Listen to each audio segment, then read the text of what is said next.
There's something about you that most people will never understand.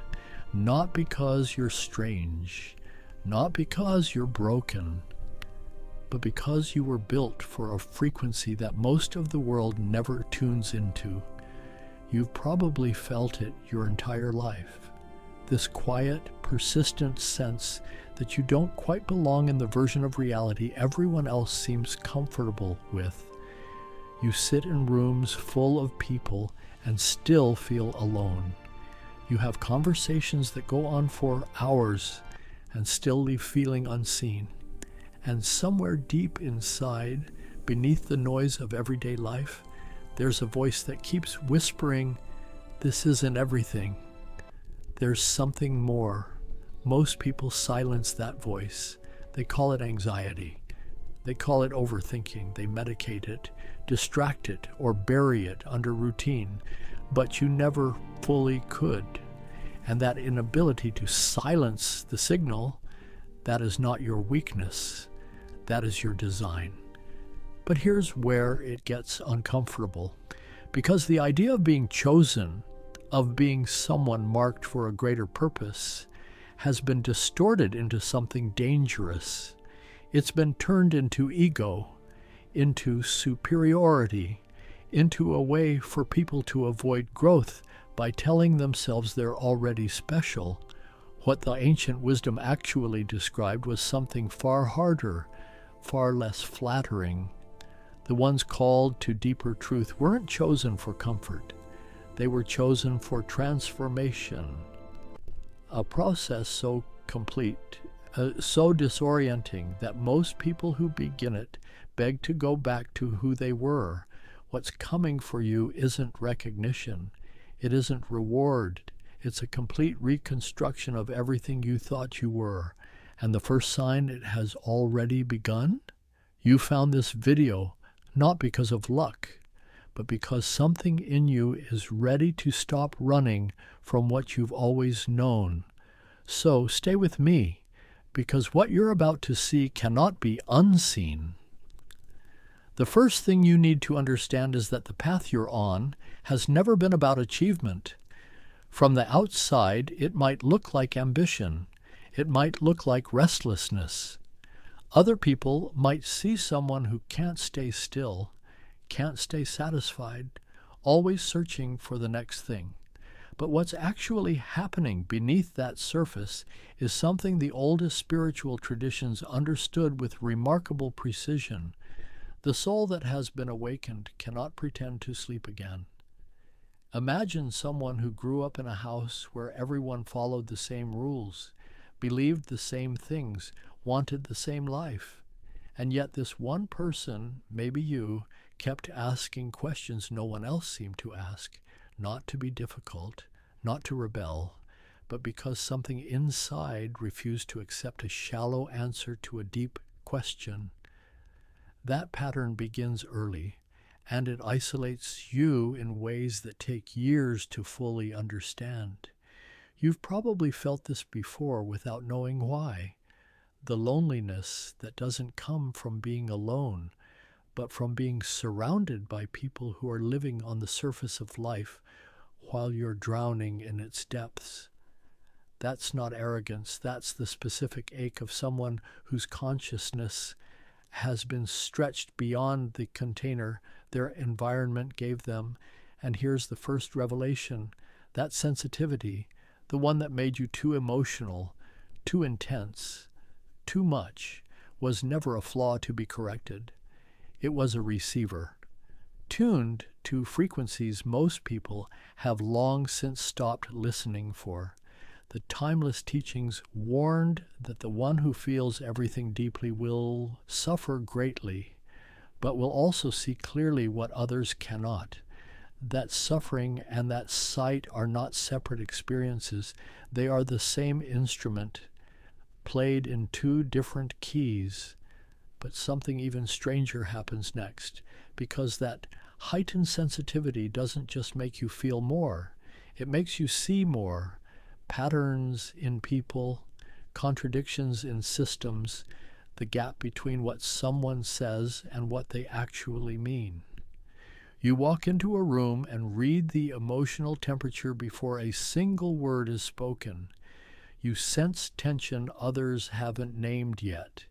You finish conversations already, knowing the parts people left out. This is not a gift that comes lightly, because once you see the architecture beneath human behavior, you cannot pretend the walls are just walls anymore. And most people, when they begin to see this clearly, make a critical mistake. They use their sight to judge, to distance, to build a quiet superiority that feels like wisdom, but is actually fear dressed in philosophical clothing. They saw the illusion, but instead of moving through it, they used it as a reason to stay separate, to stay safe. This is where things begin to shift. Because the transformation that is coming for you is not asking you to see more clearly than the people around you. It is asking you to love them anyway, to understand the mechanisms of human unconsciousness and choose compassion over contempt. That is the harder path. That is the one most people abandon right here. Have you ever noticed this pattern in your own life? The moment your awareness became a wall instead of a bridge? Hold that question, because the next pattern goes even deeper. There is a specific kind of pain that belongs only to people like you. It's not the pain of failure. It's not the pain of loss or rejection or disappointment, though you've felt all of those too. It's something quieter and far more disorienting. It's the pain of outgrowing people you love, of waking up one morning and realizing that the life you built, the relationships you maintained, the identity you performed, none of it fits anymore. And no one warned you this would happen. Picture someone standing in the middle of their own life, surrounded by everything they were supposed to want, feeling an inexplicable grief for a version of themselves they haven't even met yet. That grief has a name in the deepest traditions of human wisdom. It is not depression. It is not ingratitude. Scholars of the human soul described it as the ache of the self in transition, the necessary mourning that precedes every genuine rebirth. Most people misread this moment entirely. They think something is wrong with them. They chase the feeling away with distraction, with noise, with the endless consumption of content and comfort. They tell themselves they're going through a phase, that they just need to be more positive, that if they could just fix this one external thing, the job, the relationship, the city, the hollow feeling would finally stop. But it never does, because the hollow feeling isn't a symptom of something broken in your life. It is a signal from something awakening inside it. And this is the second revelation. The discomfort you keep trying to escape is not your enemy. It is your most honest teacher. Ancient wisdom observed that the human being who has been marked for depth will be repeatedly placed in situations that strip away every false identity until only the true self remains. Not once, not twice, but in waves, each one removing another layer of who you pretended to be, until what's left is undeniable. You've been through at least one of these waves already, maybe more. A relationship that ended and took an entire version of you with it. A moment of sudden clarity that made your old beliefs feel like a costume. A season of isolation so complete that you had no choice but to confront yourself. These weren't punishments. They were precise. They were surgical. Something in the architecture of your life kept removing the scaffolding until you had to learn how to stand without it. This is the moment most people start questioning their entire identity. And here's what makes it terrifying. You can't go back. Once a layer has been removed, it cannot be replaced. You can try, People do try. They return to old habits, old relationships, old versions of their thinking, but it never holds, because you have already seen what was beneath it, and the eyes that have seen cannot unsee. If this describes something you've lived through, if you recognize this pattern of loss, stripping, and reluctant expansion, write "I see it now" in the comments, because you are not alone in this. And sometimes the most powerful thing is simply knowing that someone else has walked the same disorienting road and found something real on the other side. If you're finding value in this kind of thinking, subscribe. Most people aren't ready for these conversations now. There is a third pattern, and this one is the one most people refuse to see, because it requires confronting not the world that failed you, but the role you played in keeping yourself small. The most sophisticated prison ever constructed is not built from iron or stone. It is built from identity, from the stories you repeat about who you are, what you deserve, what is possible for you. And the cruelest part? You built it yourself, not out of weakness, but out of survival. Somewhere along the way, probably early, probably in response to pain you didn't have the tools to process. You made a decision about the kind of person you were. Maybe you decided you were too sensitive for a hard world. Maybe you decided that people always leave, so attachment was dangerous. Maybe you decided that your deepest gifts were liabilities, and learned to hide them so well that you eventually forgot they were there.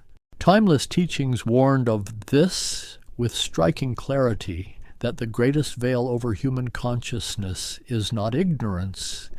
It is the false self that was constructed to survive a world that didn't yet know how to receive the true one. You were not born small. You learned smallness as a strategy, and the transformation coming for you is asking you to unlearn it completely. But something even stranger happens next. Because the moment you begin dismantling that false self, everything around you will react. And what happens in that reaction will test everything you think you know about who you are.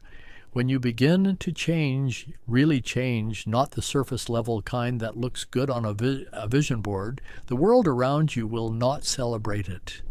Not at first. The people closest to you will feel the shift before they can name it.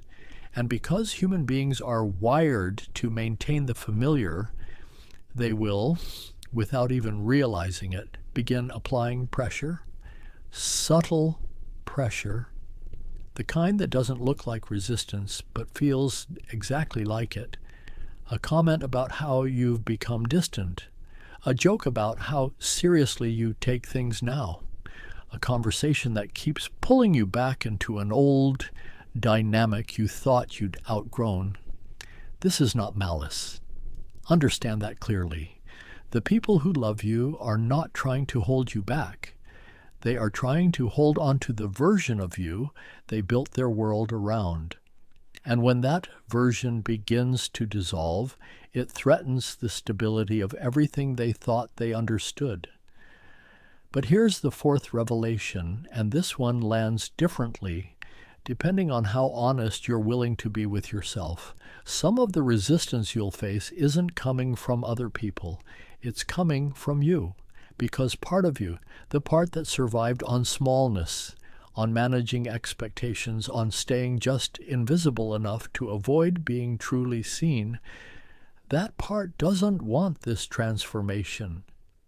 It will disguise its fear as wisdom. It will tell you that you're being arrogant for thinking you're meant for more. It will dress self-sabotage in the language of humility. It will manufacture reasons to stop just before the breakthrough arrives. Scholars of the human soul have written about this phenomenon across centuries and cultures. They called it by different names, but the pattern was always the same. The closer a person gets to their true nature, the louder the false self becomes. not because the false self is evil, but because it genuinely believes it is protecting you.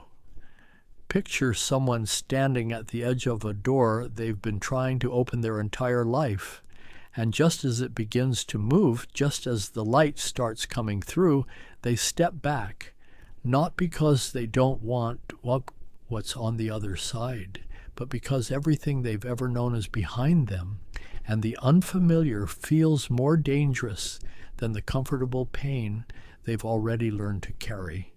You've stood at that door before. Maybe you're standing there right now, and this is where things get philosophically precise. The ancient wisdom didn't promise that transformation would feel like liberation in the moment it was happening. It described it as a kind of dying, not metaphorically, but in every way that mattered psychologically. The old self has to end. The old narratives have to lose their power. The old identity has to become too small to live inside of anymore. And that process from the inside feels less like awakening and more like dissolution. This is why most people stop here, not because they lack intelligence, not because they lack desire, but because dissolution is terrifying when you don't yet trust what's being built in its place. You've probably felt this before without knowing what it was. That specific anxiety that arrives not when your life is falling apart, but when it's finally starting to come together in an unfamiliar shape. When something new is emerging and your nervous system doesn't have a template for it yet. When the life that's calling you forward looks nothing like the life you were taught to want. That anxiety is not a warning to stop. It is the sensation of expansion. It is what growth feels like from the inside before it looks like anything on the outside. And here is the fifth revelation, perhaps the most quietly powerful of all. You have been waiting for a sign, for permission, for some external confirmation that what you feel in your deepest moments of stillness is real, that the version of yourself you sense beneath the performance and the protection and the carefully managed presentation, that it actually exists and that it's worth becoming. You will not receive that confirmation from outside. It was never going to come from there. The oldest spiritual traditions were unanimous on this point. The validation you've been seeking from the world was always a displaced version of the recognition you owe yourself. Every time you looked outward for proof of your worth, your direction, your purpose, you were asking the wrong source. Not because the world is cruel, but because the world can only reflect back what you have already decided about yourself. This is the moment the search changes direction entirely, not from the world inward, but from within outward. You stop asking to be recognized and begin deciding to be known, first by yourself, with ruthless honesty, and then by the world without apology. But something even deeper waits on the other side of that shift, something that connects every pattern we've discussed into a single, coherent truth that most people spend their entire lives circling without ever landing on. And that is where we're going next. Everything we've walked through, the sensitivity that isolates, the grief of outgrowing, the prison of false identity, the resistance that rises at the edge of breakthrough, the validation you were never going to find outside yourself. These are not separate experiences. They are not random chapters in an unpredictable life. They are one story, told in sequence, with precise intention, because here is what the timeless teachings understood about human transformation that modern culture has almost entirely lost. Suffering that is walked through consciously becomes wisdom, but suffering that is merely endured, avoided, or explained away becomes a wall. The same experience, depending entirely on what you do with it, either breaks you open or seals you shut. And the difference between those two outcomes is not talent. It is not circumstance. It is awareness. You were given sensitivity so that you could feel the texture of reality more precisely than most. You were given isolation so that you would stop outsourcing your inner life to the noise of the crowd. You were given the grief of outgrowing so that you would learn that love and growth are not enemies. They simply require a deeper kind of courage than most relationships ever ask for. You were given the false self so that dismantling it would teach you layer by layer what was real underneath. And you were given the resistance, both external and internal, so that you would discover something that cannot be taught any other way, that you are capable of choosing who you become even when everything in your history argues for who you've been.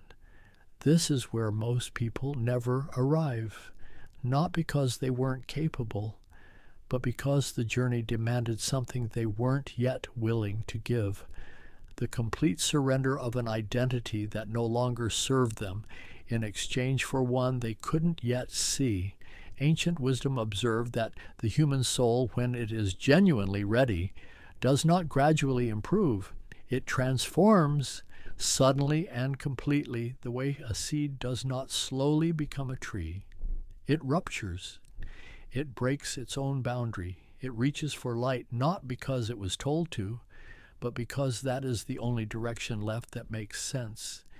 You are at a rupture point, or you are approaching one, and the size of what is coming for you is directly proportional to the depth of everything you've already survived. Now picture this. Picture the version of you that stopped apologizing for depth in a shallow world. That stopped shrinking their perception to fit inside other people's comfort zones. That stopped mistaking sensitivity for weakness, solitude for failure, and transformation for crisis.